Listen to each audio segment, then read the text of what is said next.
ଆଜିର ଏଇ ସେସନରେ ପିଲାମାନେ ଆମେ ନବମ ଶ୍ରେଣୀର ଯୋଉ ତମର ଆଜି ଅଛି ତମର ଇଣ୍ଟରନାଲ ଆସେସମେଣ୍ଟ 3 ଯୋଉ ଅଛି ପିଲାମାନେ ତାର ଆମେ କପିରାଇଟ ଓଷ୍ଟା ତରଫରୁ ଆସିଥିବା ପ୍ରଥମ ଭାଷା ଓଡ଼ିଆର ପ୍ରଶ୍ନପତ୍ର ଡିସ୍କସନ କରିବା ହେଲା ଯେଟା ତମର ବ୍ଲାକ୍ ହ୍ୱାଇଟ୍ ବୋଲି କହୁଛ ଏଇଟା ତମର ବ୍ଲାକ୍ ହ୍ୱାଇଟ୍ ଗୋଟେ ପିଲାମାନେ ସମୟ 1 ଘଣ୍ଟା 15 ମିନିଟ୍ ରହିବ 100% ତମର ପରୀକ୍ଷାରେ ଆସିବ ଏ ପ୍ରଶ୍ନ ଚଲ ଡିସ୍କସନ କରିବା ତମର ଏଠାରେ ତମର ନାଁ ରହିବ ରୋଲ ନମ୍ବର ରହିବ ଏବଂ ସେକ୍ସନ ତମର ରହିବ ଦେଖ ପ୍ରଥମ ପ୍ରଶ୍ନରେ କଣ ଦେଇଛି ଦେଖ ପିଲାମାନେ ପ୍ରଥମ ପ୍ରଶ୍ନରେ ଅଛି କବି କୁନ୍ତଳା କୁମାରୀ ସାବତଙ୍କ ମତରେ ମଣିଷ ଭାଗ୍ୟରେ କାହା ମଧ୍ୟରେ ସୀମାବଦ୍ଧ ନୁହେଁ ବୋଲି କହିଛନ୍ତି ହେଲା ଭିଡିଓକୁ ଭଲ ଭାବରେ ଶେଷ ପର୍ଯ୍ୟନ୍ତ ଦେଖ ଯଦି ଫୁଲ ମାର୍କ ଆଣିବାର ଅଛି ହେଲା ଦେଖ ଆନ୍ସର ହବ ତମର ଚିର ଶୃଙ୍ଖଳିତ ମୁଁ ଲେଖି ଦଉଛି ଏଠାରେ ସୁନ୍ଦର ଭାବରେ ଚିର ଶୃଙ୍ଖଳିତ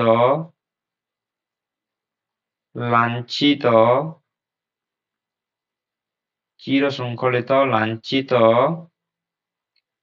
ବଞ୍ଚିତ ଓ ପୀଡ଼ିତ ମଧ୍ୟରେ ସୀମାବଦ୍ଧ ନୁହେଁ ହେଲା ନେକ୍ସଟ ଚାଲ ପରବର୍ତ୍ତୀ খ ନମ୍ବର ମଣିଷ କେତେବେଳେ ଦେବତା ରୂପେ ପୂଜା ପାଇବ ମଣିଷ କେତେବେଳେ ଦେବତା ରୂପେ ପୂଜା ପାଇବ ମୁଁ ଲେଖି ଦଉଛି ଦେଖ ଯେତେବେଳେ ମାନବ ସୃଷ୍ଟି ଯେତେବେଳେ କଣ ରେ ପିଲାମାନେ ମାନବ ସୃଷ୍ଟିର କଲ୍ୟାଣ ପାଇଁ ମାନବ ସୃଷ୍ଟିର କଲ୍ୟାଣ ପାଇଁ ନିଜର ଜୀବନକୁ ବଳି ଦେଇ ନିଜର ଜୀବନକୁ ବଳି ଦେଇ ଷଡ଼ରିପୁକୁ ନିମନ୍ତ୍ରଣ କରିପାରିବ ହେଲା ଷଡ଼ରିପୁକୁ ନିୟନ୍ତ୍ରଣ କରିପାରିବ ଆନ୍ସର ନେକ୍ସଟ 3 ନମ୍ବର ପ୍ରଶ୍ନ ଗ ନମ୍ବର ପ୍ରଶ୍ନ ଏବେ ଆମେ ଦେଖିବା ଚାଲ ଗ ନମ୍ବର ପ୍ରଶ୍ନ ତମର କଣ କହିଛି ଦେଖ ଗ ନମ୍ବର ପ୍ରଶ୍ନ କହିଛି ତମର ବିଧାତାଙ୍କର ବିଚାରରେ କେଉଁ କାର୍ଯ୍ୟ ଉଚିତ ନୁହେଁ ବିଧାତାଙ୍କ ବିଚାରରେ କେଉଁ କାର୍ଯ୍ୟ ଉଚିତ ଆମେ କହିଦେଉଛି ଦେଖ ବିଶ୍ୱକୁ ଭୋଗକ୍ଷେତ୍ର ମାନେ କରି ଜୀବନ ଅତିବାହିତ କରିବା ଓ ଦୁର୍ବଳ ମାନଙ୍କୁ ନିଷ୍ପେଷିତ କରି ପଦାନତ କରିବା ବିଧାତାଙ୍କ ବିଚାରରେ ଉଚିତ ନୁହେଁ ହେଲା ଗ ନମ୍ବର ପ୍ରଶ୍ନର ଆନ୍ସର ମୁଁ କହିଦେଲି ନେକ୍ସଟ ତମର ଘ ନମ୍ବର ପ୍ରଶ୍ନ ଦେଖିବା ଘ ନମ୍ବର ପ୍ରଶ୍ନ ତମର କଣ ଅଛି ଗୋପବନ୍ଧୁ ଦରିଦ୍ର ମୁହଁରେ ଅନ୍ନ ଦେଲା ବେଳେ କଣ ଭୁଲି ଯାଉଥିଲେ ଆନ୍ସର ହବ ତମର ଧର୍ମ ଭେଦକୁ ଭୁଲି ଯାଉଥିଲେ ରେ ପିଲାମାନେ ଧର୍ମ ଭେଦକୁ ଭୁଲି ଯାଉଥିଲେ ନେକ୍ସଟ ଚାଲ ଆଗକୁ ବଢିବା ତୁମର ପରବର୍ତ୍ତୀ ପ୍ରଶ୍ନ କଣ ଅଛି ଦେଖିବା ଚାଲ ତୁମର 1 ନମ୍ବର ପ୍ରଶ୍ନ ଦେଖ 1 ନମ୍ବର ପ୍ରଶ୍ନ କଣ ଅଛି ଖୋଳ ମୃଦଙ୍ଗ ଢୋଳ ଖଞ୍ଜୁଣି ମହୁରୀ ଏଗୁଡିକ ମଧ୍ୟରେ ଅସାମଞ୍ଜସ୍ୟ କେଉଁଟା ଅଲଗା ଅଟେ ହେଲା ଆନ୍ସର ହବ ତମର ମହୁରୀ ଲେଖିବ ହେଲା ଆନ୍ସର ହବ ତମର ମହୁରୀ ନେକ୍ସଟ ଚାଲ ଆଗକୁ ବଢିବା ପ୍ରାବନ୍ଧିକ ଗୋପାଳ ଚନ୍ଦ୍ର ପହରାଜାଙ୍କର ପ୍ରଥମ 10 ବର୍ଷ କିପରି ଘଟିଛି ପ୍ରଥମ 10 ବର୍ଷ ସେ କିପରି ଘଟିଛି ବୋଲି ପ୍ରଶ୍ନ କରିଛି ଆନ୍ସର ହବ ତମର ଅଣହିଜ ଅବସ୍ଥାରେ ଆନ୍ସର ଲେଖିବାରେ ପିଲାମାନେ ତମେ ଅଣହିଜ ଅବସ୍ଥାରେ ହେବ ଠିକ ଉତ୍ତର ନେକ୍ସଟ ପ୍ରଶ୍ନ କଣ ଦେଇଛି ଦେଖ ପ୍ରକୃତ ବନ୍ଧୁ ମିତ୍ରକୁ କେଉଁ କାର୍ଯ୍ୟରୁ ନିବୃତ୍ତ କରନ୍ତି ଆନ୍ସର ହବ ତମର ପାପ କାର୍ଯ୍ୟରୁ ହେଲା ଚଲ ନେକ୍ସଟ ଦେଖ ନେକ୍ସଟ ପ୍ରଶ୍ନ ଅଛି କେତେବେଳେ ବହୁଜନ ପଙ୍ଗପାଳ ପରି ମାଡି ଆସନ୍ତି କେତେବେଳେ ପିଲାମାନେ ଲେଖି ଦଉଛି ଦେଖ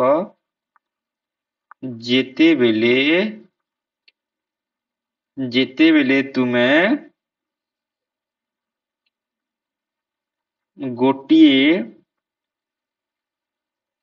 ଗୋଟିଏ ପଦବୀରେ ପାଦ ଦେବ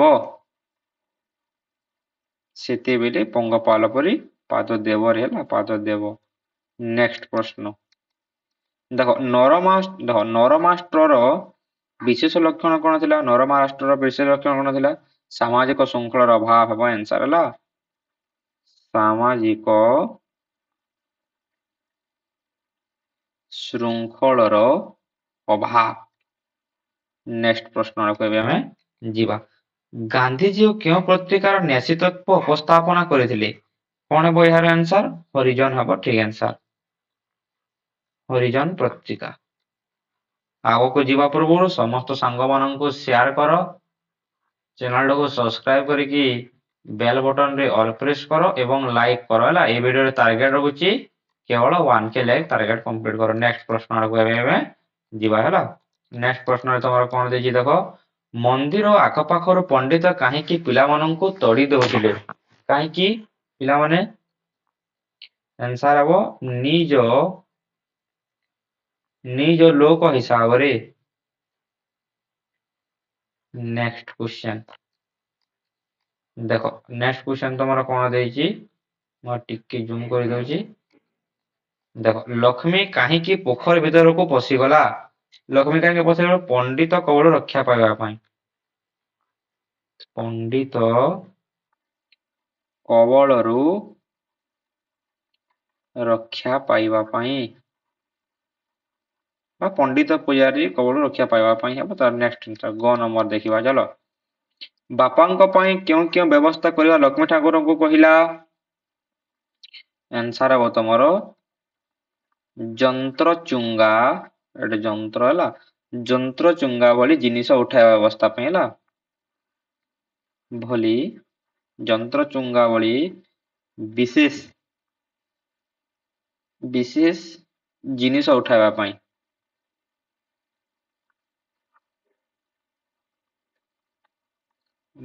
ନେକ୍ସଟ କ୍ୱେଶ୍ଚନ ଚାଲ ଦେଖିବା। ନେକ୍ସଟ କ୍ୱେଶ୍ଚନ ତମର କଣ ଅଛି, ଅଙ୍କ ବିଷୟକୁ ସମସ୍ତେ ଭୁଲି ଯାଆନ୍ତି ବୋଲି ଲକ୍ଷ୍ମୀ କାହିଁକି ଠାକୁରଙ୍କୁ ପ୍ରସ୍ତ କଲା? କାହିଁକି ନା କଠିନ ଅଙ୍କ ବିଷୟ କଠିନ ଥିବାର ହେଲା, ଅଙ୍କ ବିଷୟ କଠିନ ଥିବାରୁ। ବାସ୍ 1 ନମ୍ବର ଦେଖିବା। ଠାକୁରଙ୍କ ପାଖେ ପଣ୍ଡିତେ ନୀରବରେ କଣ ପ୍ରାର୍ଥନା କଲେ? କଣ ପ୍ରାର୍ଥନା କଲେ? ପ୍ରଭୁ ପରଜନ୍ମରେ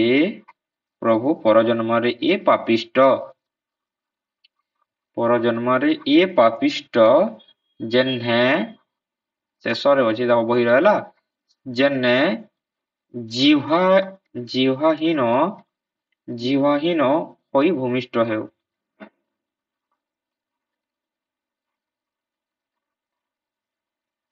ହେଲା। ନେକ୍ସଟ ଚାଲ ଆଇଭିନିକି ଯିବା। ପୂର୍ଣ୍ଣ ବାକ୍ୟରେ ଉତ୍ତର ଲେଖ। ଯଥାଶକ୍ତି କଣ ହେବ? ବ୍ୟାସ ବାକ୍ୟ ପୁଣି ସମାସ କହିଛି। ଚାଲ ଉତ୍ତର ଲେଖିଦେବା। ହେବ କଣ? ଅନତିକ୍ରମ ଶକ୍ତିକୁ ଅତିକ୍ରମ ନକରି କେଉଁ ସମାସଟେ ଏଇଟା? କେଉଁ ସମାସରେ ପିଲାମାନେ? ସମାସର ନାମ ହବ ତମର ଅବ୍ୟୟୀ ଭାବ ସମାସ ହେଲା। ନେକ୍ସଟ ଚାଲ ଆଗକୁ ବଢିବା। ଉଚ୍ଚ ମନା ଯାହାର କଣ ହେବ ପିଲାମାନେ? ଉଚ୍ଚ ମନ ଯାହାର, ଉଚ୍ଚ ମନା ହେବ ଆନ୍ସର ହେଲା। ନେକ୍ସଟ ଚାଲ ଆଗକୁ ବଢିବା। ତ୍ର ପ୍ରତ୍ୟଯୁକ୍ତକ ଶବ୍ଦ, ତ୍ର ପ୍ରତ୍ୟଯୁକ୍ତ କଣ ହବ? ପତ୍ର ହେବ ଠିକ ଉତ୍ତର। ନେକ୍ସଟ ଚାଲ ଆଗକୁ ବଢିବା। ଜିଜ୍ଞାସା ଡ୍ୟାଶ ସଂଯୋଗ ଆ, ଏଇଟା ତମର ହେବ ପିଲାମାନେ, ଏଇଟା ତମର ଜ୍ଞା ହେବ ଆନ୍ସର ହେଲା। ଦେଖ, ଓଡ଼ିଆ ଭାଷାରେ ପ୍ରୟୋଗ ହେଉଥିବା ଆଉ ପ୍ରତ୍ୟୟ କଣ? ଚଢାଉ, ଚଢ ଯୁଗ ଆଉ କଣ ହେବ? ଚଢାଉ। ନେକ୍ସଟ ଚାଲ ଆଗକୁ ବଢିବା। ତୁମର ମଲ୍ଟିପୁଲ ଆସେସମେଣ୍ଟ ଆଡକୁ ଏବେ ଆମେ ଯିବା। ମଲ୍ଟିପୁଲ ଆସେସମେଣ୍ଟରେ କଣ ଦେଇଛି ଦେଖ, ମଲ୍ଟିପୁଲ ଆସେସମେଣ୍ଟରେ ତମର କଣ ଦେଇଛି ଦେଖ ପିଲାମାନେ। ମଣିଷା ଭାଇ କବିତାଟି କବି କୁନ୍ତଳ ସମାଜର କେଉଁଠୁ ଆସିଛି? ଏଟା କେଉଁଠୁ ଆସିଛି ତମର? କେଉଁଠୁ ଆସିଛି ତମର? ଏଇଟା ହେଇବ ତମର ସ୍ଫୁଲିଙ୍ଗ ହେବ ଆନ୍ସର ହେଲା। ସ୍ଫୁଲିଙ୍ଗ ହେବ। କେଉଁ ଧରଣର ପିପାସା ମେଣ୍ଟେ ନାହିଁ? ଏଟା ଟିକେ ଦେଖିବାରେ ପିଲାମାନେ। ନେକ୍ସଟ ଦେଖିବା ଚାଲ ତମର କଣ ରହିଛି। ଗୋପପ୍ରାୟଣ କବିତାରେ କବି ମାୟାଧର ମାନସ କେଉଁ ପୁସ୍ତକରୁ ଆସିଛି? ଗୋପପ୍ରାୟଣ, ଏଟା ଆନ୍ସର ମାଟି ବାଣୀ ହେବ ଆନ୍ସର ଠିକ, ମାଟି ବାଣୀ। ନେକ୍ସଟ, ମରଣର କେଉଁ କଥା ଜାଣିବା ଉଚିତ ବୋଲି କବି କହିଛନ୍ତି? ମରଣର କେଉଁ କଥା? ମରଣର ଘ ନମ୍ବର ତମର କଣ କରେ ପିଲାମାନେ? ମରଣର କେଉଁ କଥା ଜାଣିବ ବୋଲି କହିଛନ୍ତି? ମରଣର ଗୋପବନ୍ଧୁରେ ଆନ୍ସର ଲେଖିବ। ଗୋପବନ୍ଧୁ ଓଡ଼ିଆ ଜାତିର କେତେ ପ୍ରିୟ ଥିଲେ? ଆନ୍ସର ହେବ କେତେ ପ୍ରିୟ ଥିଲେ। ନେକ୍ସଟ, ଗୋପବନ୍ଧୁଙ୍କ ପ୍ରାଣଠାରୁ ପ୍ରିୟ କଣ ଥିଲା? କଣ ପ୍ରିୟ ଥିଲା? ଦେଶର ମାଟି। ହେଲା, ତୁମର ୟୁନିଟ 1 ଗଲା। ତାପରେ ମୁଁ ଜୁମ୍ ଆଉଟ୍ କରିଦଉଛି, ୟୁନିଟ 2 ଗୁଡାକ ମୁଁ କହିଦଉଛି। ୟୁନିଟ 2 ହେଲା, ଦେଖ ୟୁନିଟ 2 ମୁଁ କେବଳ ପ୍ରଶ୍ନ ଗୁଡାକ କହିଦଉଛି, ଆନ୍ସର ତମେ କାଢିବ, ନଚେତ ମୁଁ ଟେଲିଗ୍ରାମ ରେ ଦେଇଦେବି। ହେଲା, ପ୍ରଥମ ପ୍ରଶ୍ନ ଦେଖ, ବିଶ୍ୱାମିତ୍ର ବ୍ରହ୍ମର୍ଷି ରୂପେ ସ୍ୱୀକୃତି ନ ପାଇବାରୁ ସେ କଣ କରିଥିଲେ? କଣ କରିଥିଲେ? ବିଶ୍ୱାମିତ୍ର ସବୁ ପୁତ୍ରକୁ ହତ୍ୟା କରିଦେଇଥିଲେ। ବଶିଷ୍ଠଙ୍କର ସବୁ ପୁତ୍ରକୁ ହତ୍ୟା କରିଦେଇଥିଲେ। ହେଲା, କେଉଁ ବ୍ୟକ୍ତି ଅବାଧ ସ୍ୱାଦ ସିଦ୍ଧି କରିପାରେ? ଦେଖିବ ଆମ ଘରର ହାଲଚାଲ ଏଇ ପୁସ୍ତକରେ କିଏ ରଚୟିତା? ଦେଖିବ, ଏଟା ଗୋଟେ ଇମ୍ପୋର୍ଟାଣ୍ଟ ତମର। ଇତିହାସ ଆମକୁ ବାରମ୍ବାର କେଉଁ ପ୍ରକାର ଚେତାବନୀ ଦେଇଛି? ଦେଖିବ, ପଞ୍ଚବାର୍ଷିକ ଯୋଜନା କଣ ନିର୍ଦ୍ଦେଶିତ ହୋଇଛି? ଏହା ମଧ୍ୟ ଦେଖିବ। ନେକ୍ସଟ ଦେଖ, ତମର ଲକ୍ଷ୍ମୀର ଅଭିସାର ଏହି ଗଳ୍ପର ଗାଳ୍ପିକଙ୍କ ନାମ କଣ? ଲକ୍ଷ୍ମୀ ପୂଜାରୀଙ୍କୁ ଡରୁଥିଲା କାହିଁକି? ତାପରେ ଲୋକଙ୍କୁ କେଉଁ ବର ଦେବାକୁ ଲକ୍ଷ୍ମୀ ଠାକୁରାଣୀ ନିବେଦନ କଲେ? ତାପରେ ଲକ୍ଷ୍ମୀ ପୋଖରୀ ଭିତରେ ପଶିଲା ସମୟରେ ଛାତିରେ କଣ ଭିଡିଥିଲା? ଏଇ ସବୁ ଆନ୍ସର ମୁଁ ଟେଲିଗ୍ରାମ ରେ ଦେଇଦେବି, ନଚେତ ହେଲା ଟେଲିଗ୍ରାମ ରେ ଦେଇଦେବି। ଏଇ ତମର ଯେଉଁ ବାକି ରହିଯାଇଛି ଟେଲିଗ୍ରାମ ଡେସ୍କ୍ରିପସନ ଅଛି, ତଳେ ଦେଇଦେଇଛି, ହେଲା ଲିଙ୍କ ଅଛି। ପଠିତ ଗଳ୍ପରେ କାହାର ସରଳ ବିଶ୍ୱାସ ପରିଚୟ ମିଳିଥିଲା? ନେକ୍ସଟ ତମର ଦେଇଛି, ଦେଖ ପିଲାମାନେ କଣ ଦେଇଛି ଦେଖିବା ଚାଲ। ତମର ମୌଖିକରେ ଅଛି ବଣଭୋଜି, ଏହା କେଉଁ ପ୍ରକାର ସମାସ? ସମାସ ନିଷ୍ପନ୍ନ ପଦକୁ କଣ କହନ୍ତି? ଯେପରି ଶିବଙ୍କର ଉପାସକ ଶୋଇବ, ଶକ୍ତିଙ୍କ ଉପାସକ ଶାକ୍ତ। ହେଲା, ଶକ୍ତିଙ୍କର ଉପାସକ ଏଟା ହବ ଶାକ୍ତ। ତଦ୍ଧିତ ସଂଜ୍ଞା କଣ? ସାସ ଯୁକ୍ତ ଯୋଗ ଡ୍ୟାଶ, ଏଟା ତମେ ଦେଖିଦବ। ହେଲା, ଏଇଥିରେ ତମର ସମ୍ପୂର୍ଣ୍ଣ ପ୍ରଶ୍ନ ଆଲୋଚନା କଲା। ଯେତୋଟି ବି ଆଲୋଚନା କରିନାହିଁ ରେ ମୁଁ ତମକୁ ଟେଲିଗ୍ରାମ ରେ ଦେଇଦେବି। ହେଲା, ଠିକ ଅଛି, ସାଙ୍ଗମାନଙ୍କୁ ସେୟାର ଟେ ନିଶ୍ଚିତ କରିବ। ହେଲା, ମୋର ଆଶା ଅଛି। ଆଉ ଏଇ ଭିଡିଓରେ ତମେ 1K ଲାଇକ୍ କରିବ, ମୋର ମଧ୍ୟ ଏହା ଆଶା ଅଛି। ଠିକ ଅଛି, ଧନ୍ୟବାଦ ପିଲାମାନେ।